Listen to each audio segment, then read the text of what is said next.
excited today to have an incredible guest speaker. We have Bernie Borges with us today, from a CEO from Find and Convert, an agency which you can ask him about later on, but he's very respectful of the podium and wants to actually give us a great primer today on how to transform your organization into, I guess for lack of a better word, a marketing juggernaut. So without any further ado, I would love to welcome Bernie to the podium. Thank you so much. Thank you, Paulette. Thank you. Well, hey everybody, I know that you've all been networking and enjoying lunch, and so I promise that over the next 4 hours I will put you I know that's what you want. I've been thinking about what I have planned to share with you here today, and based on some of the conversations that I had with many of you earlier, I'm curious to see how relevant it is for each of you. So what I'm going to ask you to think about is, think about how this is relevant either to you in your business or perhaps your clients. Because this concept that I'm speaking to of organization-wide marketing is really, really intended for businesses that have, generally speaking, there's no scientific black and white rule for this, but generally speaking, companies that have 50 or more employees. And you're going to see, here's a little disclaimer here, you're going to see the examples I'm sharing with you are big brands. However, I can tell you definitively that what these big brands are doing are a lot harder to do in this context of organization-led marketing than smaller companies. So if you're a 100-person company or even a 50-person company, it is infinitely less challenging than if you're a 100,000-person company, which is one of the examples that I have to share. So just a quick little bit about me. As Paulette said, I run an agency called Find and Convert. I also host a weekly podcast called The Social Business Engine. It comes out every Wednesday, so we publish today. I typically interview people from brands on how they're using social media strategically within their business. I like to blog, I like to do this here, I like to speak. I'm a member also of the Dell Social Influencer Program and also the IBM Futures Program, which is their influencer program. And not only is it an honor to be invited to both Dell and IBM's influencer program, but I learn a lot. So, they tap into people they call influencers, and they want to get value from it, but I'm here to tell you, I get a lot of value from it because I learn a lot from other influencers as well as from their customers at their events. I also am on the board of the American Marketing Association in Tampa Bay, where I reside, and VP of Communications. I am remiss in sharing one fact about myself. So before I leave the About Bernie page, I'm a native New Yorker, born and raised in Queens, graduate of Pace University, mostly the downtown campus. All right. So while I live in Tampa, Florida, which, by the way, I think you all know, we are here at New York Yankee Steakhouse. You know the Yankees are headquartered in Tampa. Right. That is their headquarters at Steinbrenner Field's facility. Let's go Yankees. I've been there many times. Okay, so I've got this topic that I've been sort of pontificating on because of a lot of real-world application that I've been exposed to. And it really is about this fact that we've got to be doing marketing across the entire organization. So I'm going to review with you what I call a framework, specifically a 3-layer framework, and I'm going to show you some success factors as well. Now, I have what I call 3 lenses that I look at this through. So one lens is my own corporate experience. I spent a few years in corporate America, more than I want to admit. And then I started my agency also a few years ago, like 14 years ago. And then I've got this podcast where I have the privilege of interviewing people, mostly at large brands, where I say what they're doing in large companies is way harder than it is to do it in a smaller company of, say, 50 or 100 employees. So I really think that these 3 lenses has really given me the ability to kind of have this unique perspective on this topic. And fundamentally, what I really think I'm bringing to you here today is a challenge that we face in the industry in the marketing industry. And that is that the marketing industry is really going through a transformation. The marketing department set up in a traditional format is set up to fail, okay? And one reason for that is that the C-suite, all the executives in the C-suite are expecting returns on their marketing dollar like never before. And they're expecting it to be fast, which is sometimes unrealistic, and they're expecting every dime to be measurable because we now have technology that can to some degree provide some marketing analytics. However, what we're experiencing is that marketing as a department can no longer be the sole responsibility of marketing for a brand. And the reason for that is because we now live in a digital age where the consumer, and I use the word consumer, by the way, in a generic fashion. So if you're a B2B supplier, which I think many of you are, then it's not a consumer, it's a customer. But I use the word consumer generically, right? The consumer is now engaging with people, not just responding to marketing put out by the brand behind their logo. So this person-to-person interaction that's happening has changed the dynamic of marketing. So what we're really talking about here is doing marketing by getting everyone across the organization involved. Now there's another word for this, and I'm going to use the word here, but it doesn't appear anywhere in my slides. But the concept that I'm really sharing with you is called employee advocacy. Because I'm kind of giving you a little sneak preview of the rest of my session with you here today. This is really about getting employees involved and getting them to actually become advocates, and the role of the marketing department to make that happen and how to make that happen. So, as I said, I've got these three lenses, and then coincidentally, I dreamed up this framework that I call the three-layer framework for organization-wide marketing. But I think that's kind of boring, so I put it to an image. And so, the idea, and it's tasty, the idea behind it is that in this three-layer approach, you look at an ice cream sandwich. The outer layer and the two outer layers, right, are what sandwich the inner layer. And as you can see, and I'm going to break down each of these, the two outer layers are sandwiching the inner layer of the people, the employees across the organization. So let's start with the first layer, storytelling. You know, funny thing happens, we're born and our moms and babysitters and so forth tell us stories, and it's a known fact that, you know, babies respond to that. The fact of the matter is, we've also learned that we respond to stories all the way, you know, through age 90 and beyond. I mean, we as human beings respond to stories well. And marketers, some marketers have figured that out. And the marketers that are really good at storytelling are usually the best ones to actually deliver a message to their marketplace by doing it in a storytelling fashion. But storytelling needs to be authentic, okay? It can't be BS. We've got, the consumer is too smart and sees right through anything that's fabricated and not authentic. It needs to be relevant. Who can tell me, you didn't know I've got pop quizzes built into my little presentation today. Who can tell me what the attention span is of a website visitor? 8 seconds. It used to be right, Ken. It used to be 8 seconds. It's now 4. It is now 4 seconds. So, it's all about relevance, folks. If you don't deliver a message or a story that's relevant, right here, in this moment, within those 4 seconds, we've lost the consumer.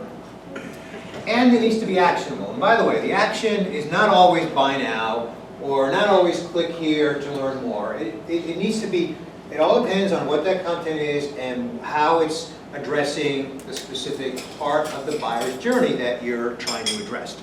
So I'm going to share with you some examples. And again, I warned you, all these examples are big companies. But again, if you're thinking, you know, we're not a big company or your clients aren't big companies, it is harder in a big company than it is in a smaller company. So this first one is a company called Avery Dennison. Anybody heard of Avery Dennison? Yeah. Label man. Exactly, yeah. We're wearing one. Yes, we are. All We're wearing right. one. Awesome. So Avery Dennison is, if we said that they're in the label business, I think that would be true but not complete, right? They're in the industrial adhesive industry, right? There you go. And actually, the way they like to say it is, industrial sticky stuff is really what they call it. So they're 25,000 employees, and what they did about 2 years ago was they launched this program called Get Social. And they created a platform internal, not external, internal, where they invited employees to go online and share experiences about what they're doing in their job or their community, or even on their leisure time. So they really made it human. They didn't just say, only tell us what you're doing in your job. They said, your job, in the community, or leisure time. Just tell us those stories. They didn't make any promises that they're going to get published or anything like that. They just empowered employees to share those stories. Some of those stories did get repurposed into stories that actually did get published online. Some of them became feature stories where they showcased an employee doing something in the community, or showcased an employee at a customer location, or whatever the case may be. Now, if you look at 3M, in the case of 3M, now they're also in the sticky stuff business, but they're also in a lot of other market segments too. They're 89,000 employees, last I heard of their employee count. And they have a very similar program. The difference is that they are focused on their new brand identity, science applied to life. Because they have such a diverse product line, right? You find them in healthcare, you find them in automotive, they're in avionics. So all these different vertical industries that their products get manufactured and sold into. But at the end of the day, what they said is, we are a company of scientists. And what we do, everything we do at 3M is about creating scientific applications and then delivering them in a product that ultimately is contributing to life some way. So their rebranded theme. And so just like Avery Dennison, they did exactly the same thing, where they set up a platform where they allowed employees, empowered employees to come in and share experiences that they're having. Now, this next example here, I kind of categorize it under the characteristic or the attribute of actionable, because Cisco, which is a technology company, 70,000 employees, their content is a little bit more actionable in terms of they're focused more on lead generation, right? And what B2B company isn't focused on lead generation, at least as it relates to their digital and content strategy. So they actually have a newsroom. Now, this is admittedly an elaborate setup that, frankly, a lot of us, if not most of us, if not all of us, can't do from a resource standpoint. But they've set up a newsroom, staffed with about 11 people, and they reach out to their employees to actually find stories. And then they publish those stories. They get that attention span thing because they're creating small, bite-sized, snackable content. And a lot of it, right? But they're getting almost all of it from their employees. So again, if you look at the ice cream sandwich metaphor, right? And you look at the first layer, we just looked at the storytelling layer. And I gave you some examples of how these brands are doing storytelling. But if you look at the middle layer is all about the employee. So whether you are at Starbucks and you're asking the barista behind the counter a question about the flavor of the day, or you're out in an office somewhere and a vendor representative comes in to do an implementation of software. I'm dating myself because I don't think they actually physically go on site anymore to do an implementation, right? You're talking to someone who's doing the cloud implementation, right? Whether it's one or the other, it's the employee who has the domain expertise, right? So this week's podcast that we just published this morning is with the head of digital at Johns Hopkins Medicine. And she freely admits, in the marketing department at Johns Hopkins Medicine, I mean, they're a research organization, they're a university, and of course they're a health system. And they have a global footprint. Do you think the marketing department at a health system like Johns Hopkins Medicine are the domain experts on healthcare? Of course not, right? If you look at an engineering company, is the marketing people or person the domain expert on the engineering that gets delivered to customers every day. Lawyers, the same thing. On and on and on. Any industry, it doesn't matter. The domain experts are the employees that are doing the work each and every day. So it's all about the employees. And it's no wonder that once a year, the Edelman Trust Barometer keeps coming out and says the same thing. And that is that the consumer, and remember I'm using consumer generically, trusts what the employee says more than any other element of a business, including the CEO. The employee is more trustworthy than the CEO. So, if you are the marketing department and you say, okay, I get it, storytelling, totally get it. Bernie's not the first time I've heard that. I get it, the employees, they have domain expertise, great. Okay, so what's the role of the marketing department? Well, let's talk about that. At its basic, fundamental level, the role of the marketing department is to harness all that storytelling potential that exists within the employee base.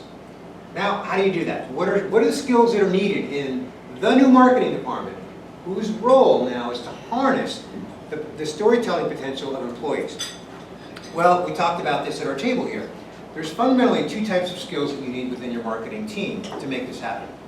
One is what I call quant, and these are quantitative skills. These are analytical skills.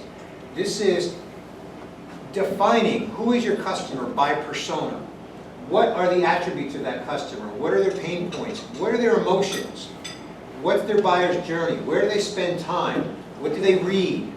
What makes that customer tick? And again, back to the buyer's journey. What's that buyer's journey look like? What's the length of it? How many stages are in that buyer's journey? That's a quantitative skill, right? We were talking at lunch here about how we need to hire more math majors. We need to hire people with that left brain, skill set to actually perform that kind of work. But the other side of the marketing skill set is the creative.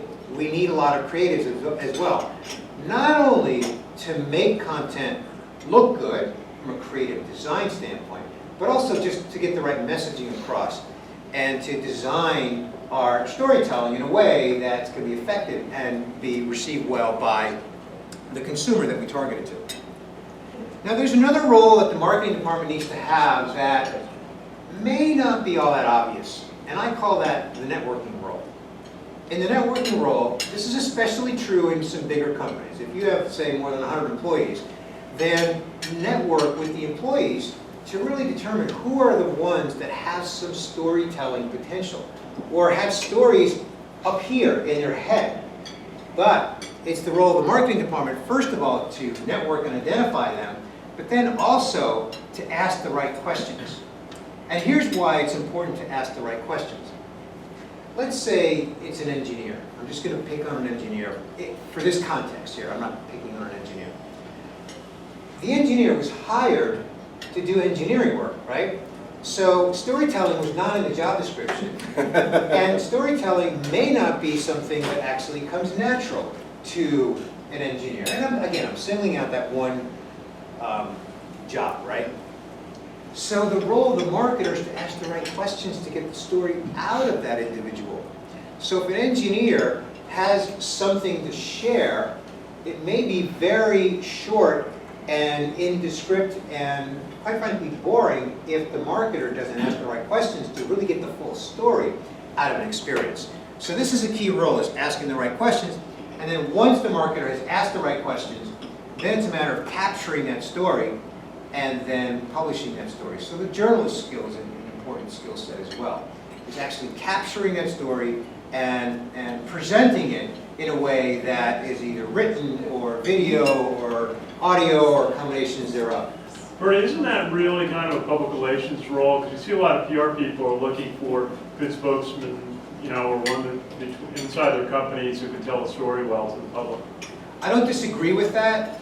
But I wouldn't just silo it in public relations, because unfortunately public relations has been siloed, even separate outside of marketing. And I think that in the way that marketing is conducted today, I think that's a mistake. I think that if you think about PR and communications oftentimes go hand in hand, even in a title sometimes, or the department name is sometimes PR and communications. Well, marketing is communications, isn't it?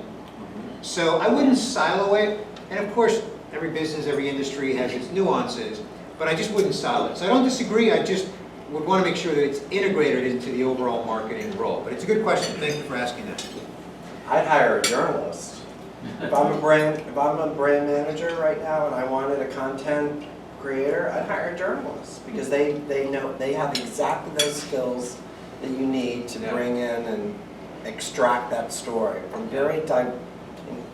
most enterprises, very divergent opinions and expertise. And there's a lot of talented journalists available. Yes. For some obvious reasons, and if we get into that, Do not I put may ad be here blockers for on it. your, don't use ad blockers. Exactly. All right, so I actually want to show you a few more examples, because I really think that examples are important so that this isn't just a bunch of ideas and theory. So, and remember, I warned you that these are all big company examples. And like I said, it's harder at a big company, so it's really impressive what some of these big companies are doing. Dell is a 110,000 employee company, and they're about to get bigger because they're acquiring a company called EMC, which is almost 50,000 people. So yeah, it's humongous. Obviously, you know, global footprint, they're a technology company, they're way more than just PCs and monitors. I mean, they are in the whole IT stack, from desktop to everything, you know, all the way to enterprise systems. And so they actually created a university, an internal university called SMAC-U. It's an acronym. It stands for Social Media and Community University. And they actually allow any employee to go through SMAC-U, and they teach these employees on how to create content, how to do storytelling, and how to use social media. But they don't do it just for the sake of teaching employees to do that. They teach those employees how to apply those skills within their job so that they can actually create business results. And every employee that comes out of that program, their manager, the manager of that employee gets a report on how they did in the curriculum, and then their manager is accountable for working with that employee to ensure that that employee is actually using these new skills in their job to produce business outcomes. And they're focused on measuring business results. They're focused on outcomes that they can say that had an impact on a business. So these are not just qualitative skills, these are quantitative skills. These are business skills that they're really focused on through social media, through SMAC University. Humana, another big company, around 50,000 employees, and they're also going through a merger or acquisition with Aetna. They have an internal social network. I don't know if you're familiar with the phrase Enterprise Social Network. The acronym for that is ESN. So an enterprise social network is, think of it as like a hybrid between Facebook and LinkedIn, but internal. So it's LinkedIn-like in that you can network with people throughout the organization, you can see their profiles, you can see their job responsibilities, you can see their work history, projects they worked on, skills they have. But it's Facebook-like because you can also, the employee can optionally put in hobbies and pictures of family, and they want to humanize it, right? We live in this world now where, you know, employees are real people, and the lines are blurred between who we are professionally and who we are, you know, outside of work, right? Those lines are blurred. And so at Humana, with their ESN, their Employee Social Network, or Enterprise Social Network, they've really made that easy for employees to blur those lines and actually engage with each other. And the storytelling that happens there naturally, and even the CEO is actively involved in the ESN and actively engages with employees. So that's another example. Now, this next example is an interesting one. This is a smaller company, about 500 employees. Now, this is the unsexiest product in the world. Even more unsexy than industrial sticky stuff. They make industrial solder paste. Now, their product, their solder paste, gets sold to manufacturers of any product like our smartphones, our laptops, even cars. Anything that has a circuit board on it, which most of our cars, if you have a car that's 5 years old or younger, you've got circuit boards on that car, right? So all the circuit boards, the circuitry has to get soldered on. They use solder paste. They manufacture solder paste in different chemical compositions for different applications. So they sell to these manufacturers globally with a high concentration in a lot of Asian markets, right? Korea, Japan, that kind of thing. So, surprisingly, here's a B2B company in a very industrial niche, right? There's nothing sexy about this product. There's nothing that's mainstream about this product, right? Walk down the street here. I'm not a big bettor, but boy, I would bet a lot of money that you walk down the street here, nobody's ever heard of this company. If you ask somebody, walking down the street, right, as opposed to like a Disney or a Nike, right? So, but 10 years ago, this company embraced this whole concept, and they gave their engineers a platform. And those engineers who were interested and were willing started to blog. But you know what they blogged about? They blogged about really, really technical stuff. Like solder alloy families. Now, who wouldn't want to know about solder alloy families, right?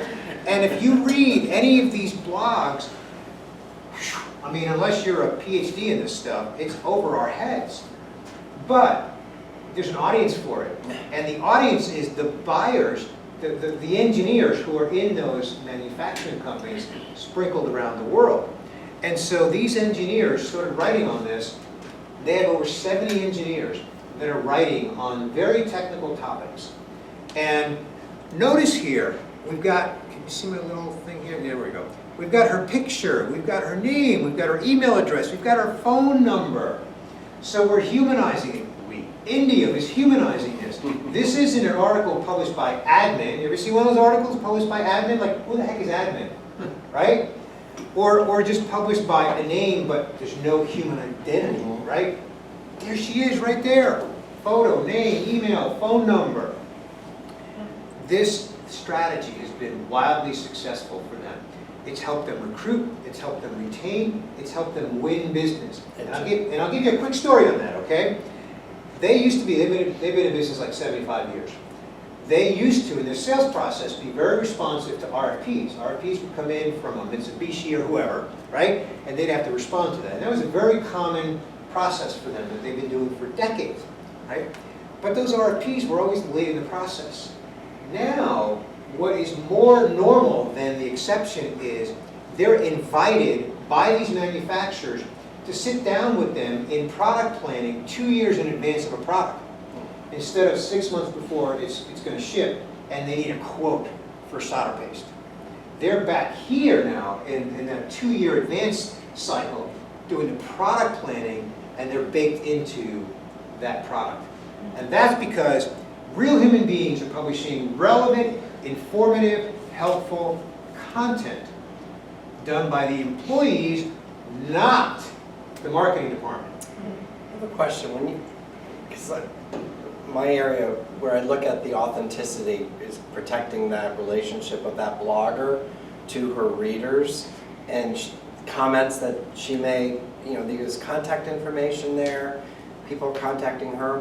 When is it safe to hand off data to a salesperson or a marketing department, or to take it to the next level if there's a lead gen hidden in the comments or whatnot? So I'm really glad you asked that question, because the gentleman who is the brains behind this, his name is Rick Short, and he has talked about that. And there's stuff he's willing to talk about, and then there's stuff that's confidential, right? Yeah. What he's willing to talk about is generically they have re-engineered their whole sales process because of this. Yeah, it makes sense. And so highly qualified. Yeah, right? They have put in place processes, which he doesn't describe in intimate detail, that actually manage the handoff, because this is a big source of lead generation for them. And they've also had to re-engineer their sales force. Their sales force now is more engineering skilled than in years past. In years past, they were hunters and cold callers and tee up the deal and then hand it off to engineers. Now they're actually engineers, because what's happening is the conversation starts with her, or a blogger, right, who's an engineer. And that conversation is handed off and needs to continue. It can't be handed off to a salesperson who's going to say, oh, let me get you someone. It needs to be handed off to someone who's going to continue that conversation.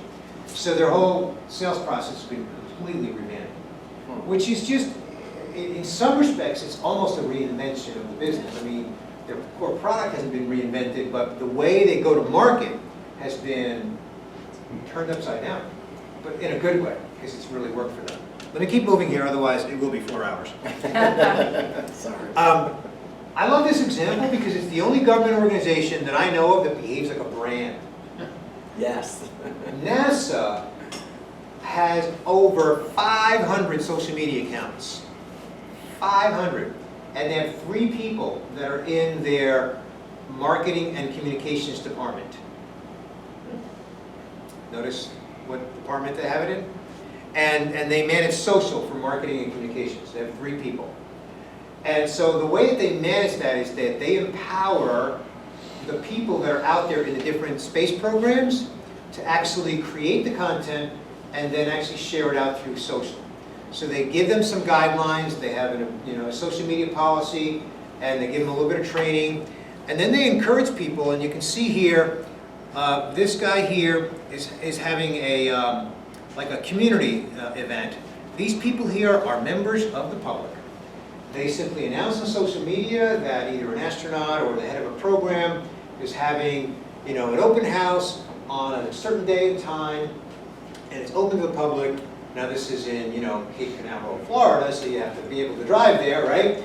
But, these people go there, they listen to him speak on a topic, and they record it, they take pictures, and that content is not only published by the employee, but also by, in this case, the public. Now, another little interesting thing about NASA that none of us as marketers could ever get away with, right?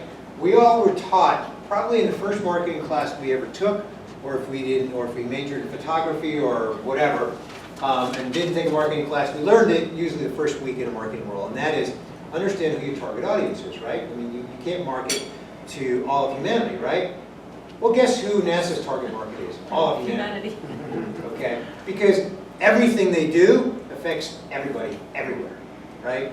So, interesting little factoid on that. So, I'm getting close to a wrap plan here, or a wrap-up point here. So what I want to do is I want to give you an action plan. My hope is that I've given you some insights into really the power that marketing can have in terms of getting its message out to its target audience when you harness the storytelling potential of employees. So the first, I like to do things simple and in 3s. The first thing is become storytellers. Now if you're already there, fantastic. Do a little, audit check. Are you doing storytelling that's relevant, actionable, relevant, and authentic? It's got to have those 3 attributes in order to be really effective. Okay. Now, this next action item might seem a little odd to you. What I want you to think about is, Yes. do you have any employees, or do your clients, again, if you have to think of this for your clients, do you have any employees that might be like Candace Payne? So, do you all recognize this? Yes. Okay, her name is Candace Payne, right? Unknown 2 weeks ago. Unknown. Unknown 2 weeks ago, and last count I heard was 155 million views of this video, right? Now, what did she do? She told a story. She was authentic, right? Now, I don't know about actionable, because she wasn't really doing it for marketing purposes. But I bet you they sold a lot of masks. Oh. They did. They did. They did. But here's the point. And they didn't have to pay her.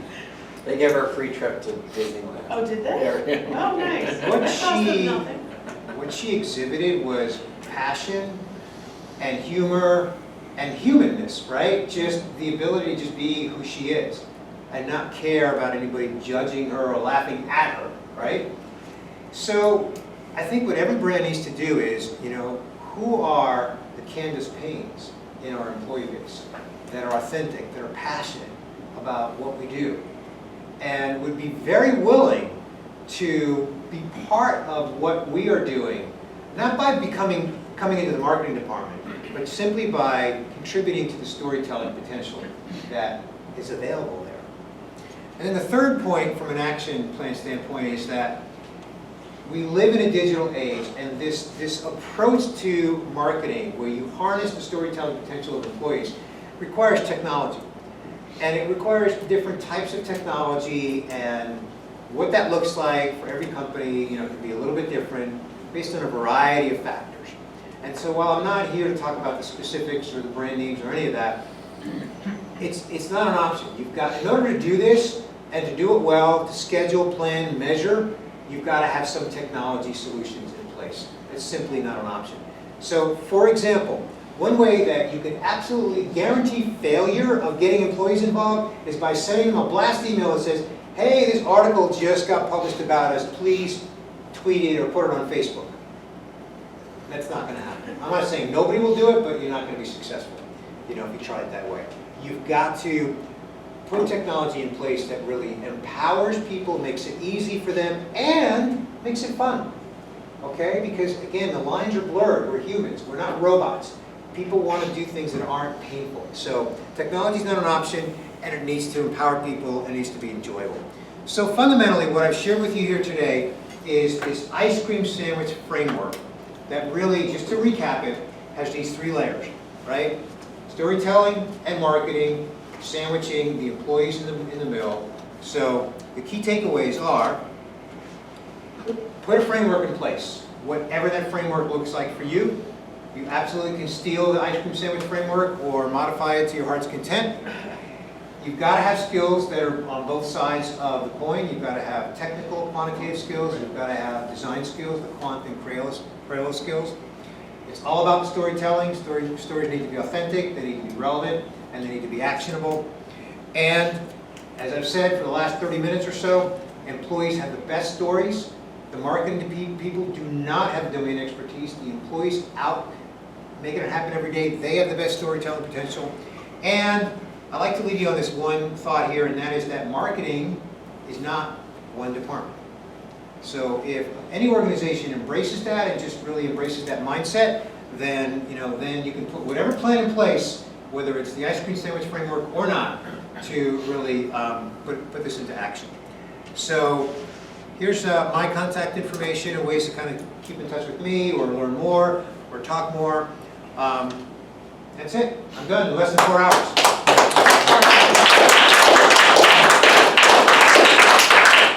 Besides Chet, any other questions? And on that solder paste example, it sounded like they started that 10 years ago? Yeah. So were they like, that evolved over some time, Oh, I'm yeah. sure, and to today. So Yeah. how, I mean, who is controlling that process over that evolution? Okay, so the brainchild behind it is a guy named Rick Short. I think he has a team of 3 people. By the time they were 3 years into it, they were doing pretty well. So I don't mean to say that it took them 10 years to get to where they are now. They've been at this for a while. They've just been a very early adopter of it. But he first started vlogging himself, so he set the example. But he's a marketing guy, so he was vlogging on marketing communications topics. But he works at a company full of engineers, so he approached some people that he knows personally, had relationships with, that were engineers, and he invited them to start vlogging. And he admits that in the beginning, he got some resistance because he had to convince them that he wasn't asking them to do marketing. He was asking them to write technical content, to just sort of answer common questions on topics that they're expert in. And it started small, 1 engineer, 2 engineers, 3. It kind of got to 12, and then he said it plateaued at 12. And then little by little, it just started to grow. So they actually put social media as part of their metrics for the measuring employee, like, what are they looking at? Are they scoring each employee on their social? No, they don't take it to that level, level. no. They really just want to, because, is it forced output or is it Yeah. complete or is it an invitation? as you might imagine, these engineers are in high demand, and probably short supply. So all they want to do is make it easy for them to publish content that they want to publish that's relevant. And for them, in the end, it serves 2 purposes. One is it gives the engineers something that they can do that they're proud of, that helps their own personal brand, and it's good for them, okay? But it's also a lead gen source for them. Right. We talked about the sales process and how it got reinvented as a result of this. Right, when that's what happens at our company, when you work for clients, it's sometimes hard to talk about what you do because a client may think it's, you're talking about their work. So you sometimes really become very hesitant about talking about what you do.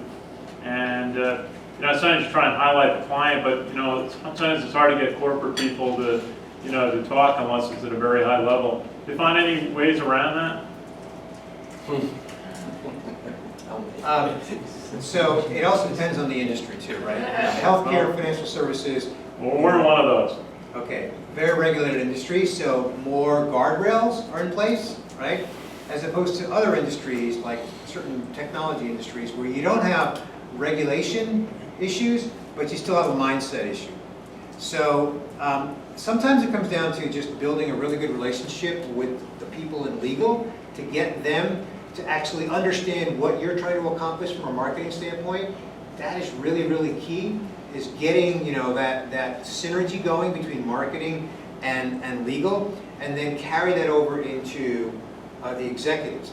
Now, a program that I've seen really work well is where there's a reverse mentoring program between executives and lower ranking employees who are millennials, and you put them together, and you put them together privately in one-on-one sessions.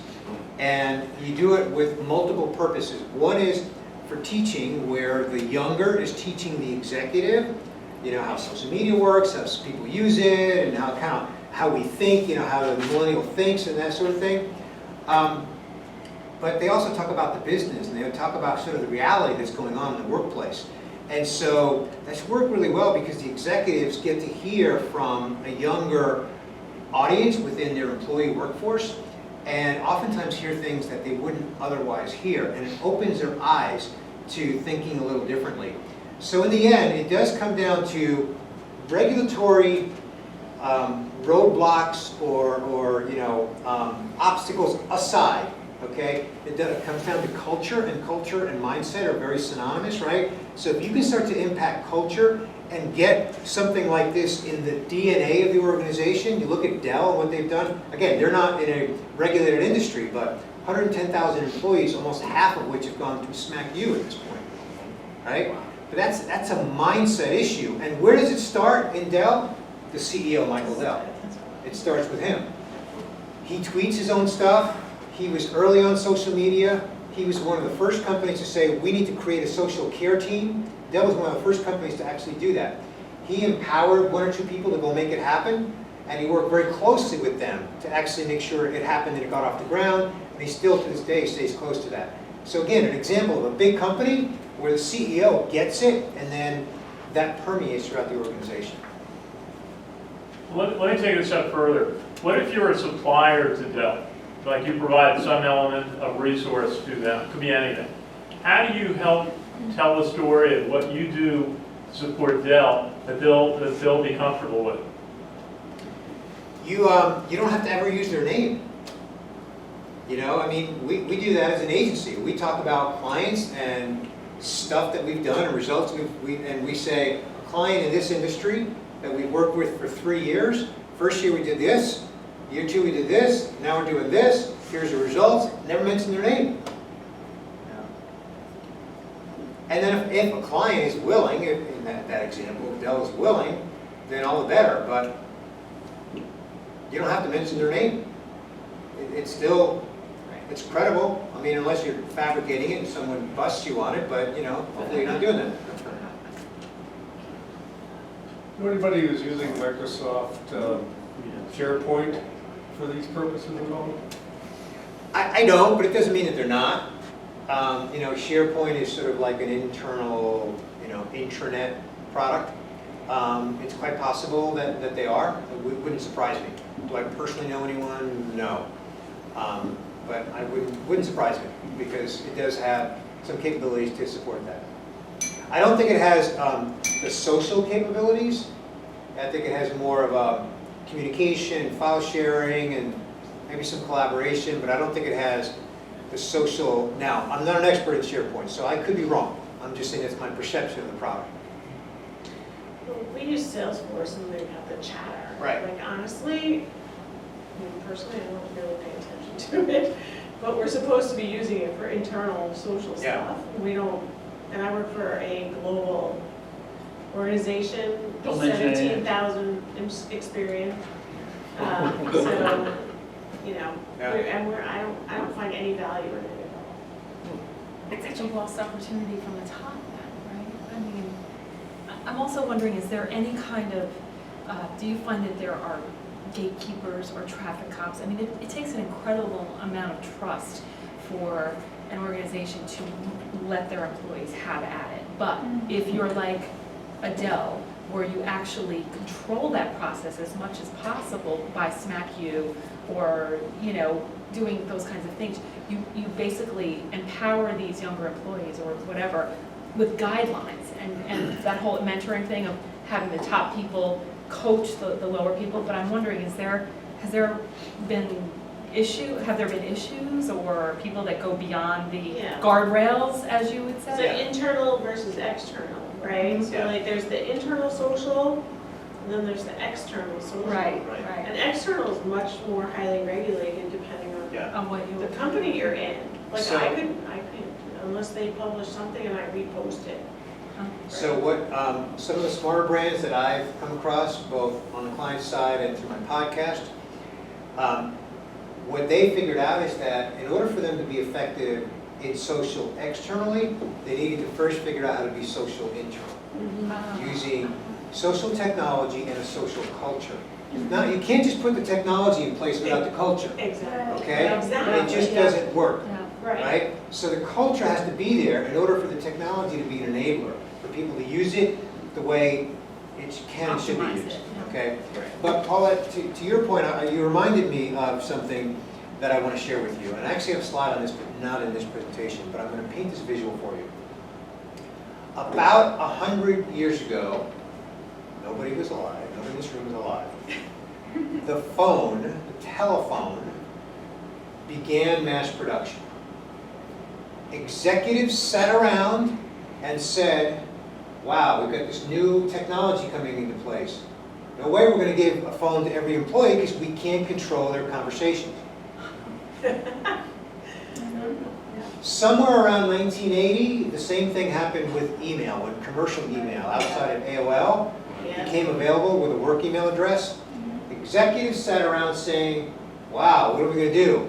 We can't give all our employees email because we can't control what they say and how they use it.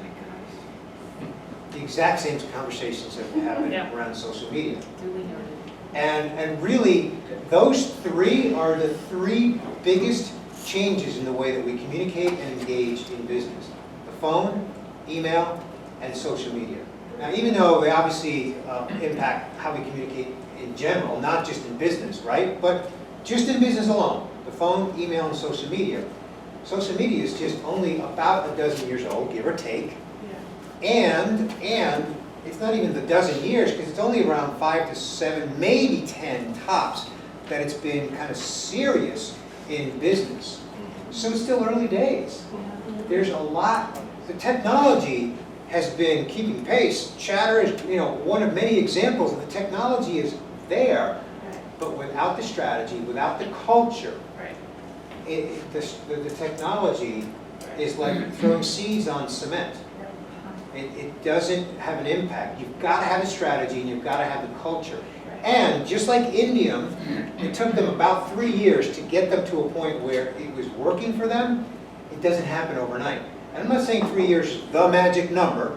I'm just saying it's not 3 months either. It takes some time.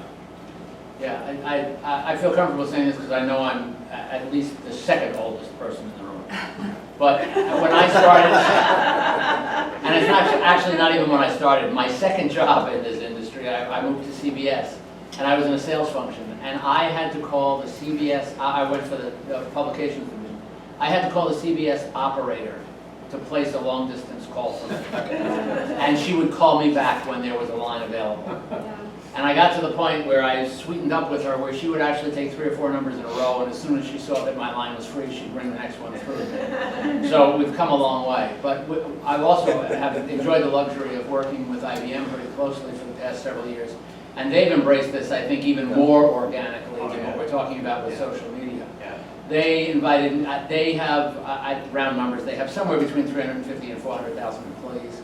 And they figure they have another 150 to 200,000 consultants and evangelists and so on, of which I sort of qualify as one, as I think you do. Happily they pay me, I don't know if they pay you, but that's a whole different story. But they invited me to training that they actually ran for all of their people, and the theme of the training was, I am an IBMer. And far more than just using social media or just using a piece of technology or a smattering or myriad of technologies, they wanted to embrace the fact, as far as from a cultural perspective, that anybody who works for IBM, and collectively everybody who works for IBM, had a far greater opportunity to impact the marketplace than anything IBM could possibly buy or build from a marketing perspective. And I mean, they've had their roughs and tumbles, and it's been a couple of tough quarters for the new CEO, but they're a hell of a company at 100 years old, still doing some amazing things. And I think that, kind of speaks to the embrace of it at a very, very high level. Absolutely, absolutely. They're also doing a lot with cognitive computing, which in the world of marketing is cognitive marketing. Yeah. And I mean, that's a whole other topic that we could spend some time on, which is fascinating. I was at a conference recently where I saw a lot of that. I recently wrote an article on it, which they published. And it's really, we were talking at our lunch table about, where I see marketing headed over the next 50 years. And it's going to be marketing scientists and the creators. Yeah. And the marketing scientists are going to be tapping into technology like Watson and Watson competitors for all of that cognitive intelligence, so that as marketers, we can be delivering a marketing message to our audience that was kind of robotically defined based on customers' behavior and lots of other data points. But I digress a little bit. We've come a long way, for sure. Well, I can tell you where we're going. I am the oldest person.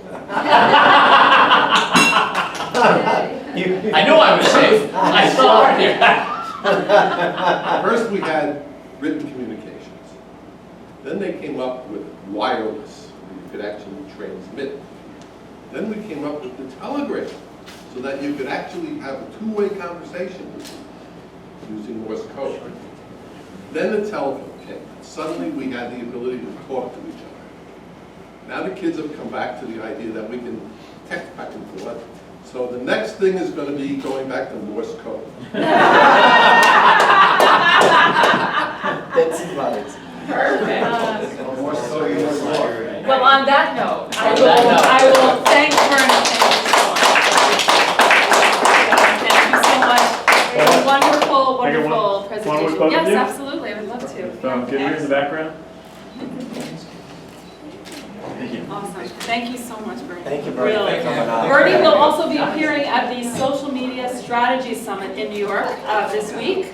So if anyone is in the hood, please do visit him. And of course, visit his online Find and Convert, his agency, for lots of other good bars. So thank you again. And I will shamelessly plug my podcast. You can learn a lot it's every great. Wednesday, new Yeah. episode.